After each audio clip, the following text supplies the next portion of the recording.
Hiphoptictacticians of the world. And we're back. And we have a very special guest this evening. Someone who I've wanted to have on this show for a very long time. I thought that we started working together at shows maybe 4 or 5 years ago, but I was flipping through old pictures a few months ago and I saw us performing together in 2017. And I said, that can't be Nate standing in front of me. And I zoomed in, and sure it was. And I swear, you're aging backwards, sir. You look great. This is one of our first episodes on video, so thanks for joining us on the video. You're very welcome. We're just a few days in the recording away from your first single off the EP dropping. By the time this airs, the first single will be out. Yeah. Welcome to the show, man.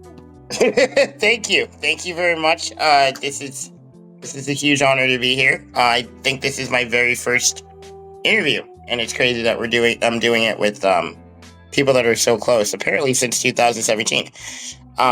That's a very, very long time that we've known each other. That's a whole 7 years. That's wow. A lot of history. That one was at a place that's closed now. It was called Gravity Lounge. I can't exactly remember where that was. Near the bus station. Oh. Okay. Yeah. Wow. This is. Yeah, remember that spot? Yeah, this is ages ago. Ago. I can't remember what that was for. Honestly. I don't know either. But we were there together. Jesus Christ. Wow. Yeah. Wow. That's crazy. So it's that means we've definitely have a lengthier history, because I would have figured 2022 is when we really started really working together, and I think we've kind of stayed connected ever since, to say the least. Yeah. I would say that's definitely when we I would say took our working relationship to a more consistent status. I did a lot more of your shows since 2022, and the way that we started working together more consistently didn't end the best, but all the things that happened for a reason, and here we are, 2 years later, 2.5 years later, and I think we've rocked way better shows than those, and we've got a strong working relationship. Pound us, basically everybody that was involved except for the people that made it difficult for us. The people that had the hardships on that trip have all grown closer together and worked harder together and had greater successes together, I think. I definitely think so. When everything that went down, the community stood up for us. And that's something I can never kind of forget or live down. All these people that have been part of the culture and and as far as Ontario goes when it comes to hip hop, and they all kind of spoke up and stood up for us. So I feel like that's one of those things where whenever I get to music wise, I'm always going to want to pay that back. Mm-hmm. So it was a lot. It was a huge deal. There's a trial by tribulation, and you're absolutely right. We've only played bigger shows since then. We've only had monumental shows since then, and I'm pretty sure you were either playing them or at them. So I'm coming from a real place here. The music that we got into when we got home got that much more serious, and and we always wanted to make sure it came from a real place, and it really did. And we came back and we did fucking East Side. Dylan wrote 4 albums by himself last year. Just last year, he wrote 4 projects and recorded, finished them before he even had to deal with this year.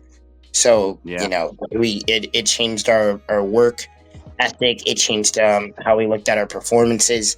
It changed it just changed how much we really appreciated what it is we do. Because we have all these like really really cool things under our belt that like we don't really brag about a lot because like we're trying to do more, or at least I don't brag. I don't really like stop to personally for me. I don't really stop to smell the flowers.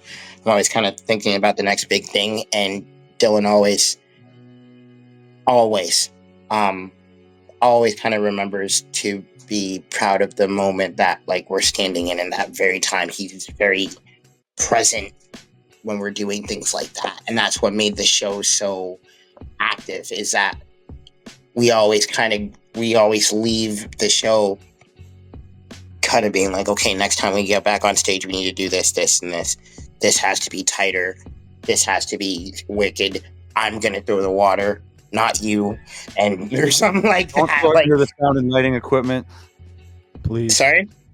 I said don't throw it near the sound and lighting equipment. Yeah, that's how you get dragged off stage. That's how you get dragged off stage. And I didn't even have anything to. I didn't. And mind you, I'm not even speaking for me. I was just kind of in the moment when all this shit was happening. But yes, yeah. Be careful when you throw that water. But that's literally what we do. Is that if you want. Yeah. That's definitely a top 3 performance. I'll never forget that one. I think you're like what you're saying about stopping and like smelling the flowers as you go along. I've got I want to say 5 moments with you and Dylan that I think like kind of highlight the moments that if you didn't stop and smell the flowers, I did at least. So number 1 is you driving on those twisty roads between Sault Ste. Marie and Thunder Bay. I don't know if it was your first, second, third time behind the wheel, but it seemed like pretty early. It was my first time behind the wheel of a big truck carrying a lot of gear and 2 of my homies, and we were going down the back roads towards Thunder Bay. I've had a couple of drives like that since then, just like alone this year. I just got my T2. But no, that was the first big one because I remember you coaching me the entire time and just saying, like, you got this.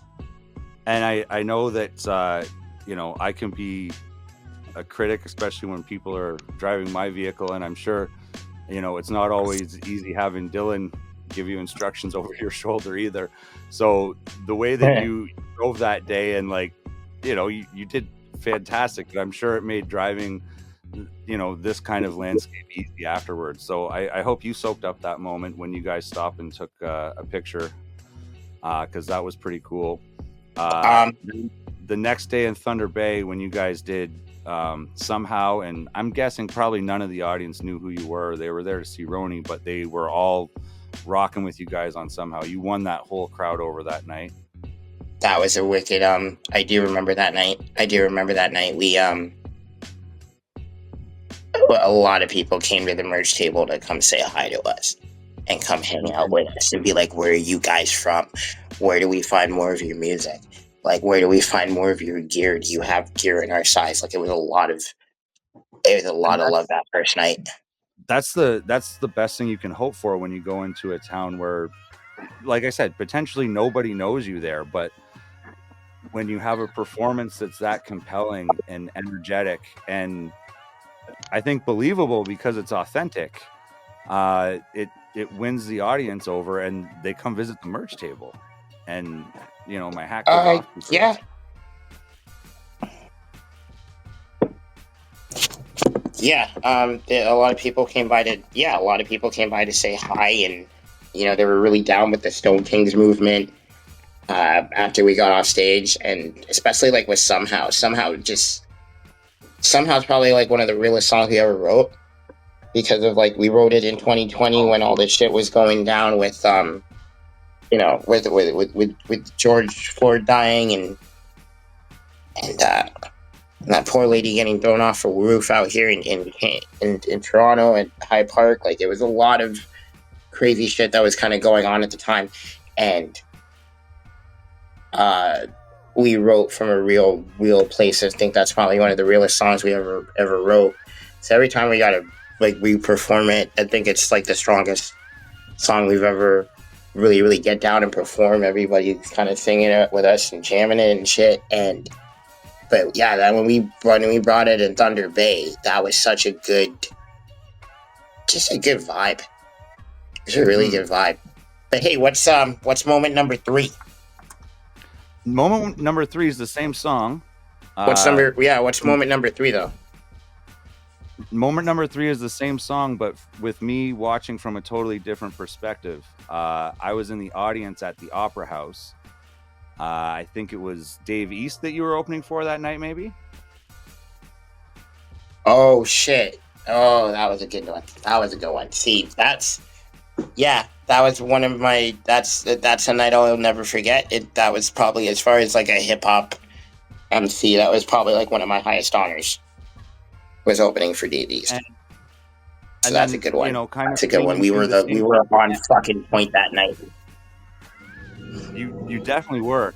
And I watched you do the same thing again because, a lot of the people were there to see Dave East. Some of them knew who you were. But by the time you guys were finished, everybody knew who you were because they were all rocking with it. And that's moment number 3 right there. Thank you. That's definitely a big one. I definitely get locked in now when I'm performing because I'm always like, okay, I gotta breathe here so I don't fucking fuck up the rest of the words. And I'm usually the one backing up Pound during that verse. So locking in with him, and we always try to find a sharper, smarter, cooler way to perform it the next time, because we always get off stage and you'll be like, okay, bro, I want to perform it like this. You right next to me, and we just rock in the crowd, and we're just rocking the crowd. And, ever since we've done it like that, it's so fun. You know what I mean? I think that's the one we've, I'm doing most of his hype man stuff now, and I'll tell you, he is very, very intense to work with. He says a lot in the sense of the time frame, and catching it and catching where to breathe sometime is now like the biggest thing for me, is working with somebody else's, working with his slang, and not only his slang, but his the way his wordplay works is such like a mind-boggling thing for me. And now that I'm mid hype man, we always have to I always got to make sure I'm catching up. But that night when we played with Dave East, we were, I remember how sharp our performance was that night when it got down to doing his verse. Usually, for the most part, I'm good, but that night everybody was on fucking. Yeah, that was a good night. All right. Moment number 4. Yeah, right. That was at the Phoenix when we opened for Mercules. Yeah. That was a legendary night. Actually, that's ironic. There was just an anniversary for that night, and that was definitely one of the bigger hip hop shows. That since then, there's only been very, very powerful hip hop shows going down at that place. I mean, Phoenix Theater is shutting down officially next year, and since our show with Mercules, I mean, Method Man and Redman, Cormega's showing up in the next couple weeks. You know what I mean? That building's getting a royal send off, and in a way, we kind of got a chance to be a part of it. So that's really cool. I remember all the talks from that night. I remember us being the very first people there. I remember all the people that showed up. I remember everything with Raw Dog. Yeah, my ex was there at the time, and she had all of her, Stone King's gear on and everything. If she understood, even she understood how big of a night it was for us. And I think that was our second time opening for Mercules that night. So that was a very that's the thing, bro, honestly, Jay, since everything that happened with the Roni tour, we've only played monumental shows, and that weighs a lot on my conscience a lot, and with everything that we do. Definitely, yeah. So what you mentioned with the Stone Kings gear and the people in the crowd brings me to my final memory worth noting, and it spans for many memories, and that is every hip hop show that I play at, that I put on OPP, and I see people just kind of pop up in the crowd like, oh, I know what this is, and a little 420 fan group breaks out. I love that. Yeah, the one that you sent me the video of for Free LV, that cheered me up on a really crazy day. That cheered me up on a really crazy day. I was like, no way I'm actually like seeing that. That shit was like, that's the stuff of dreams, man. Mm-hmm. That shit is actually the stuff for dreams. I remember, I still live in Oshawa, right? Like, I'll still fucking walk downtown and somebody across the street will look over and yell like, no spots, and that shit will fucking, you know what I mean? That will both be across the street like cracking up and shit. Like, I still have moments like that where there's like stoners of all ages like hitting me up to be like, yo, are you from 420 Click? And that shit's crazy. Yeah, definitely. It's very fun. It's very random still for me. We have so much to be like happy for and like really, really proud of after everything, because we really did our best to put a lot of love into the work that it is that we do. So to see that it's appreciated and respected, it definitely helps us move forward and always try to put our best foot forward. Because that's like that's the main thing of the motto. The motto is forever second to none. Trying to be the best version of yourself, and that's why for me 420 Click's always going to be fun, because it's like we always kind of just that's where we pride ourselves in. It's like going back to the drawing board and being better every time, not getting I don't think any kind of amount of success is going to change the amount of fun that we have in the studio, and that's a really big deal for me. Yeah, that's what it's all about, right? Mm. So fast forward to now, you've got your EP coming out, and you've got an expert of publishing and licensing, etc., on the line. So Natalie's going to ask you a couple questions about that. Absolutely. Can you guys give me 2 seconds? Yeah. Okay. Sure.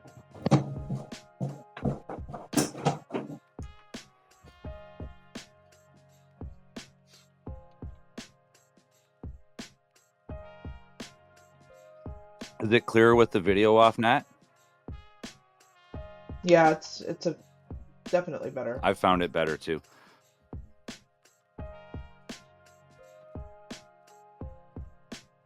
Do you hear our fly? No. That's good. That is a good thing.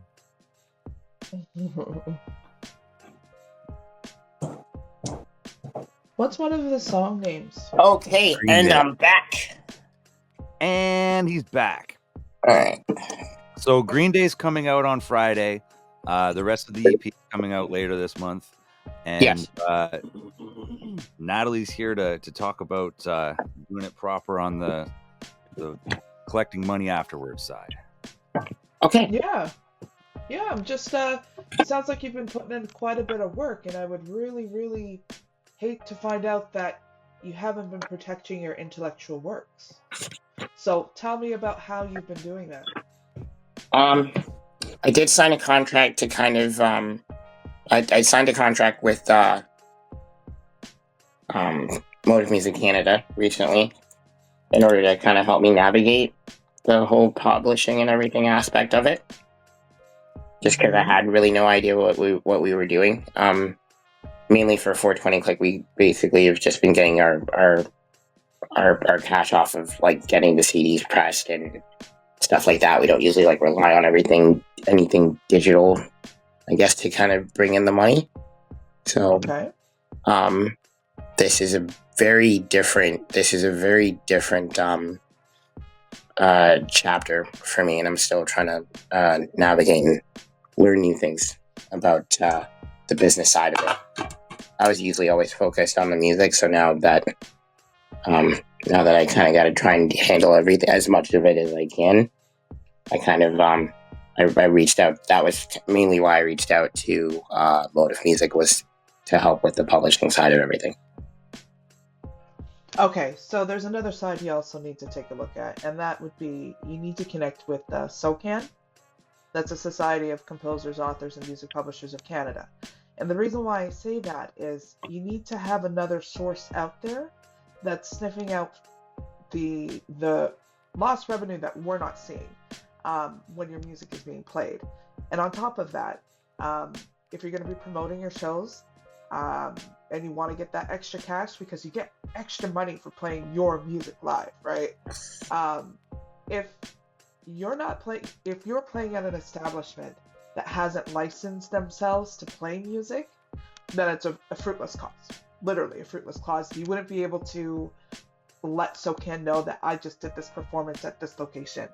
It would be a shame. So that's why I'm asking. I see that you guys have been doing quite a bit, but when I search for you in the public repertoire, I'm not sure. Do you have the song Navigate? Yes. Okay, that's the only song I find under your name. But you have so much more. So much more. So I would definitely, you can always connect with Jay and me, and I can walk you through that. It's free to become a member. I'm not trying to, like, what do you call those things? Like, what is that? I'm not trying to sell you on nothing. Believe me, I'm No, not. I can tell that from your tone. I can tell. Okay, good. I don't think Good. I know Jason he practically was CIA at one point. I know he's pretty good with people. Yeah, this is why him and I click, you know? Mm. And it's all about copywriting your music, and that's why you put your music, you let them know the song title, the music publisher that the song is with. You let them know all of that good stuff, because that way, if you find out that there's like this new movie coming out and you hear your track Navigate on it, well, not even Navigate, a song that's not registered in here, and they're playing your music, you don't get a damn thing, bro. Nothing. Can you imagine the audio-visual monies you could get with the music that you guys make? That's what I'm saying. I know that you're starting this out. You guys are killing it, and I appreciate that because we need more of that. But I worry about a lot of our indie artists because they don't know this little piece, and it can make a huge difference. Yes, we get money off of Bandcamp. No problem. Yeah, you can get your little monies from Spotify or whatever the case may be. But there's so much other avenues that you can just sniff out and just protect yourself a little bit more, because I can guarantee you your stuff can be in The Boys, for heaven's sake. Somebody's playing your shit.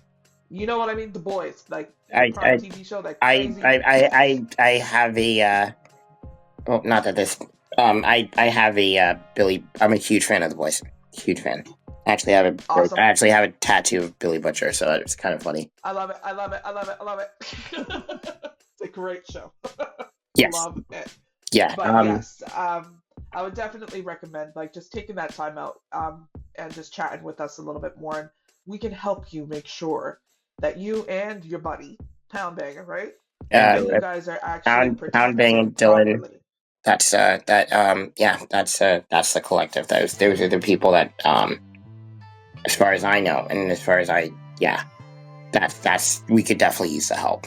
100%. Yeah, from the performance side, like there's also money on the table too, because like the bigger venues, like when you do like an opera house or like the venue Peterborough even, they're paying a fee to SOCAN to have performances that night, and you can submit your set list and get a portion of that, and if you don't, it's just like money that SOCAN keeps. That's right, and that sucks because that's yours. That's right. You know what I'm saying? Right now, I just searched for Poundbanger on the site, and I see 2 songs. I know y'all got more than 2 songs, right? I see FD Up. Oh, that's the Mike Guts one. Right. So that was one where I heard the remix of that, Nate, and I love it. Thank you.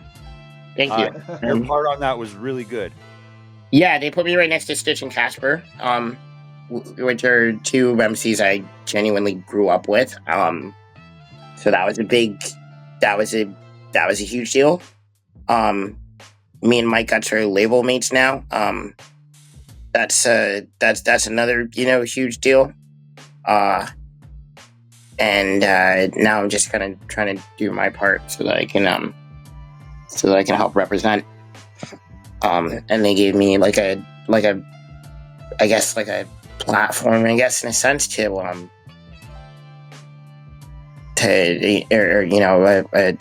basically like a legion of titans to stand amongst. So that was a huge compliment. Yeah, it's one thing to to have like the respect of your peers, but it's another thing to call them label mates, and that's another. So now I definitely kind of feel the responsibility, and honestly, Natalie's right. It would definitely help to be sharp on all sides of the sword. Absolutely, Yep. yeah. So, obviously, up until the last few months, a lot of your creative process has been as part of a group. How was this EP different? Like, what did you have to do differently this time around? This time around, I had a lot of time to myself. Mm-hmm. LB's currently incarcerated, so that's been it's not really. So in a way, I'm not entirely disconnected. I kind of know everything that's kind of going on with it. The family stays very, very close together. So facilitating everything that I can and doing everything that I can in my power, I still have to do that while taking care of the music. But on the music side, I haven't really had a lot of. It's been very, very quiet the last couple of months, and that helped out a lot. When Nostradamus hit me up, work was slow, but not slow enough that I couldn't get stuff done. Dylan was actually around before the project. Dylan was still outside and still around when the project started, and he just kind of told me to go for it, and didn't even have a name at the point. And I was just like kind of writing songs and writing for myself, and that took longer because of I'm very, I guess, particular when it comes to writing for myself, and I guess I've never really. I never really wrote for myself before this. I never really thought it. I don't know. I'm not really usually good at thinking about me when it comes to, really when it comes to anything. It's just like what can I do for. When it was for 420 Click, it's like what can I do for 420 Click, and then now that it's like for me, it's like, well, what can I do for me? And I never usually ask that question. It took a lot of time to write songs that I would like, especially write songs that I that I could stand in front of, and songs that I could like stand behind and write that, and like writing for me, and kind of getting to know myself a bit better. That was the difference. I'm always kind of writing for myself in a certain sense when it comes to 420 Click, because like that's a completely different role than when you're writing for yourself and you're writing how you actually feel, and it's just you and the blank canvas, and that makes and it took a minute before it started to get fun, because I definitely wanted to write an honest project and really let go. So it was very different in the sense of it's a lot more personal, and that was like the biggest takeaway for me. Yeah, I had a preview of the album, and that you used two words there that I thought jumped out right away: personal and honest. Yeah. I felt like you were like, like really telling a story like from your lens, Yes, and it didn't really start out that way. It's just I was wanting to write honest songs at one point, and then the idea for kind of tying everything together kind of came a little bit late, and I was just trying to write. There's one song on there, "Lost and Found," I think it is, and that was like the hardest song for me to write on the project, and like certain ones like certain songs took 2 months, other songs like took a few weeks, and then like the last few songs I wrote for the project, I wrote both of them in a day. Oh, And nice. it was like over like it was over like a 4-day weekend. Sorry. And but I got both of them written but I recorded them the same day in order to kind of get the project in on time. And this was something I wanted to write something real and something that I guess people would be able to hear and like actually hear me and shit. And I wanted to make sure it was coming from a real place. So that took a second to kind of round everything for Smoke and Mirrors. Absolutely, yeah. And I like that you represent for Oshawa probably as hard as anybody that I know. And I think the track Bond Street's a really good example of that too. Like you paint like a really good picture. Yeah, I'm around Bond Street a lot. I'm on King Street a lot, and I'm not. Those are my friends I'm writing about. Those are my people I'm writing about, and 70 King, which is right at the corner of King and Mary. There's a lot of history that goes into that building, with the idea of James Bond's character actually coming from that actual Bond Street because of everything that happened with Camp X, and the author of the James Bond series actually had taken up residence there at one point. Mm-hmm. And might have potentially gotten the idea for James Bond from the street around the corner. And I think that was it was cool to kind of write to that and have fun and kind of tie it and find my own like really weird way of tying everything together. And I hang on that street a lot, so I've seen like a lot of crazy shit. I've seen it, the ups and lows of it, and going down. And I still live in downtown Oshawa, so it's like, it's very real. There's a lot of people going through a lot of crazy shit right now. There's a lot of homelessness on these streets. There's a lot of drug bullshit on these streets. There's a lot of hustling on these streets, and it's like. And it's, it's very vivid, it's very real, it's very, it's very just crazy for what it is. Like, it's hard to explain Oshawa from not, when I'm thinking about it. Because one thing, there's the way that everybody else sees Oshawa, and then there's, these are my people, these are my friends. And but there's also, like, within that radius, pockets of absolute beauty, like that building you just mentioned, the former Janosh Hotel. Yes. It's gorgeous inside there now. I was down there for the festival a couple weeks ago, and I took a walk through the lobby and the food court area. It's gorgeous in there, man. It's funny because it is gorgeous, but it's not so gorgeous what goes on upstairs, and that's the weird, and that's the trippy part, and that's the crazy thing. And that even at the lobby, the lobby is glorious. It's luxurious. Mm-hmm. It's luxurious. They're really trying to put a lot of money into remaking and reshaping Oshawa, and it's still coming at the expense of a lot of other problems that probably could have been handled with the same money. But it's I feel like I'm always going to be a guest in Oshawa.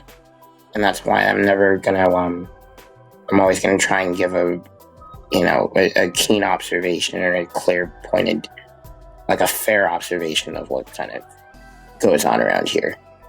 Mm-hmm. You know what I mean? Like I do rep Oshawa pretty hard because you know what I mean. The pockets of beauty that do exist in this town. It's personal. It's mental. It's emotional in some cases. You know, I've watched a lot of people like you know I've watched some people win their wars against drugs Mm-hmm. and come out victorious, and I've seen people die out here too. So it's a very fucking. And I've seen people, and I see people that are fighting that war every day. So it's a very fucking, and it's all personal. So it's a very. I always try to find a good way to represent and kind of do my part because I've been out here long enough that I do have some kind of I guess I got residency here, but like you know it's Oshawa is a crazy place, bro. It's a crazy place to navigate. It's a crazy place for a person of color to navigate, and you know, and that's even with all the beautiful black businesses and Afghan businesses and Indian businesses and West Indian businesses and Asian businesses and Afghan businesses that are now all over the place. And but don't get it twisted. It's still a motor town, and I don't think I can ever. I can never forget that. And I think me meeting new faces out here in Oshawa because it's a lot of new faces are moving in and stuff like that. Like they see Oshawa initially the same way that I saw it when I first moved in, and that keeps me on my feet. So where did you move in from? Me and my mom originally moved from Scarborough Scarborough. Okay. when we moved to Oshawa, and I was like maybe 6. I was 16 when I moved out to Oshawa. And we were living south side. I was going to school at J.O. Roberts, and that's where I met Dylan and basically all of my high school friends. I was homeschooled before I moved to Oshawa and went to high school, so that was a huge deal for me. Mm-hmm. Is like that's where I met a lot of my lifelong friends was there, and I've always and I had a good high school experience because I had such amazing friends. So, that was really cool. I'm always gonna have a certain respect for Oshawa, and that just like it is with the hip hop world, I'm always kind of paying that back. And when you're at G.L. Roberts, obviously, like coming from a homeschooling situation, I guess that was probably like the introduction to a lot of different styles of music for you as well. When you were like hanging out with more people all of a sudden, right? It wasn't. You know what? Yeah. Yes, because it wasn't just that. It was like everything, the socialization and social cues and just how people react to shit and stuff like that. Like it was a very, very different time growing up, and and the world was just kind of getting a lot bigger for everybody, and so much crazy shit was going down, and yeah, it was music especially though. I mean, I was already a metalhead before I moved to Oshawa, so like getting into like the local scenes and the local bands and seeing all the jam spots and being cool with all the rockers and all the gangsters and all the stoners and shit, that was fun for me, and the athletes too. So that was a really, really cool. I kind of pretty much like got along with. I got along with mostly everybody. So I mean, it was definitely that part was fun. It was a little embarrassing though because I moved in when I was 16 and I took the test and they sent me back to grade 9. But other than that, it was a good high school experience. So you mentioned the love for metal music. Quite often on the show, we'll ask people to name like their 5 favorite MCs or their 5 favorite producers or whatever.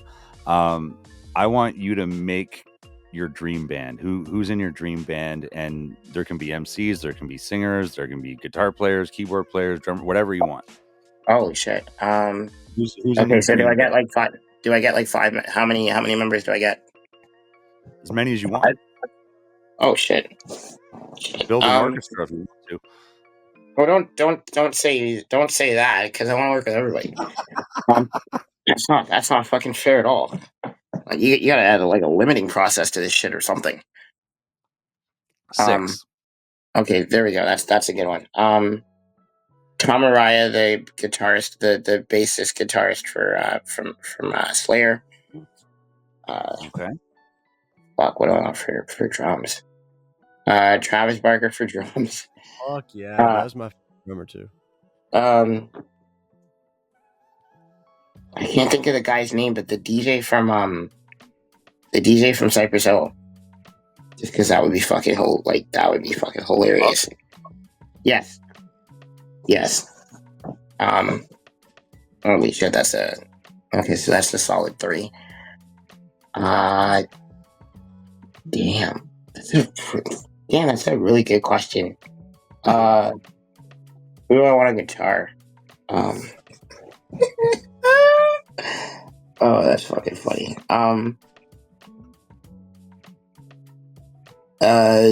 Fuck. I'll get who do I want for a guitarist? Like, this is actually a hard fucking question.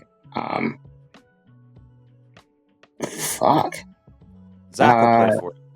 I don't know how to play guitar. Okay, Zach won't play for you.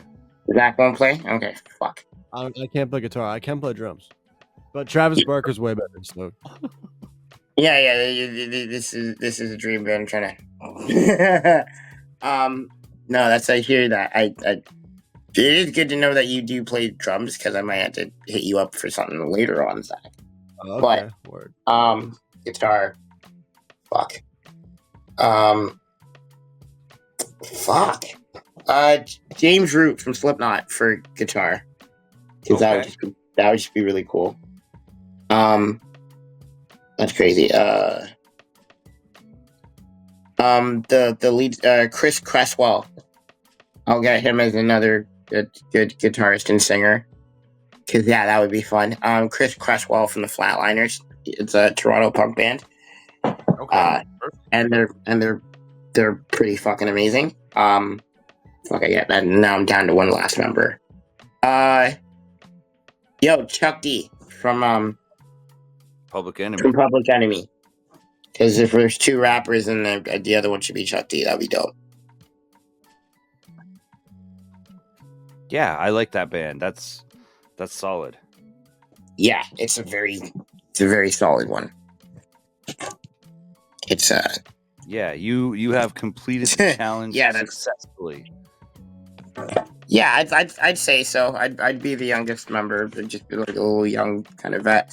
I don't mind being like the young guy, because that means I got like a lot of that means I get to soak up all the new information and not and then just kind of I get to just learn and enjoy, which works out pretty well for me. So do you have any upcoming events that you're going to appear at? I'm running hype man for a Harley show. I'm running DJ for Harley show. Okay, yeah, so I'm backing up Pound Banger for that show, and Sweet. and selling some merch probably. That's my plan for that night. I don't have anything else lined up as of yet right now. It's just honestly I've just been working on music and rolling that out. That's been my main thing, and then I mean the hope is that'll open up some new doors, which would be really cool. I think it will. I think so too. I think you're gonna hear from people on Friday when Green Day comes out. That would be cool. Green Day kind of sets a different. Green Day was fun because it set such a happy tone and it was like something catchy but cool and really jammy. Like Nostradamus makes these beats where you can kind of just get lost in them and have so much fun. And it doesn't matter what emotion whatever emotion it triggers, you just kind of want to run the gamut of it and run the levels of it. And Green Day was fun on that. It's a song I wrote for driving through the fall. Whether the leaves change, whether and you can listen to it any season. I feel like and Right on. green light kind of everything kind of goes well that day. So like a good day is a green day. All my days are green days in a sense. All my days are at work are green days. So and that's kind of how I put it when I that's how the song kind of starts is, and that's one of those things where it came from. I love working with my moving crew.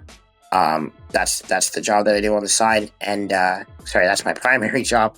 Rap's what I do on the side, but that's the work environment that I've created is very, very green, and I really, and a lot of that greenness translates to everything else that I do. So Green Day was kind of writing about that, and just jamming with that. And I performed it live I jammed it live the other day, and it sounded really good. I can't wait to jam that one live everywhere. Yeah, that's gonna be so dope. Mm-hmm. Absolutely. So one other thing you're going to need to do for us, you need to pick 3 songs out of your catalog that you would like to showcase on the show. Ooh, okay, that's a good one. All right. Bond Street. Mm-hmm. They don't all have to be my songs, do they? Whatever you want. Okay, cool. Bond Street. Real Ones with LB and Hardway, because that's a really, really wicked song. And East Side 420 Click, Pound Banging 8th Letter. La la la la la la la la. I Yep. knew you'd make him happy with that one. Yep. East Side is one of. It's an anthem that came from a real place. It's a song that I have so much pride performing when the 4 of us are together, or whether we're not. It came off of a project that I could only kind of dream of doing, because here comes me and LB. We're just like these 2 stoner rappers, and then here comes 8th Letter and Pound Banger, and these guys need no introduction. Literally like 2 of my biggest client mentors, and just how cool they keep it and how they carry themselves. So much of that plays into how I carry myself these days, and so much from them is like what I bring with me when I move forward in life. So writing that, so East Side and everything that had to kind of do with the project was like, for me, it was like one of our most important 420 Click projects that we ever did, because it was a homegrown one. We recorded it at home, and definitely was talking about what goes on in Oshawa and shit, and like 905, and just kind of repping to the fullest. And we got to perform that song with like so many wicked people, and for so many wicked people, and that was fun. Right on. Yeah. Right on. That's perfect. So why don't you tell the listeners where they can find you? Okay. You can find me on Instagram. I think it's Scully420Click. Mm-hmm. Where else can you find me at? Where else? Snow Kings Entertainment. That's the YouTube channel. Working on the online store, so I'll be able to send merch out worldwide. Perfect. And yeah, you can find starting Friday, you'll be able to find Nathan Skullz everywhere on Spotify and everything else, Apple Music. Green Day comes out. Green Day drops this Friday, which is going to be the 4th of October. And on the 18th of October, Smoke and Mirrors Volume 1 comes out. And that is my collaboration project with the great Nostradamus. So that's going to be Perfect. yep. That's awesome. Thank you so much for hanging out with us, man. I appreciate that. The honor is all mine. This was amazing to be a part of.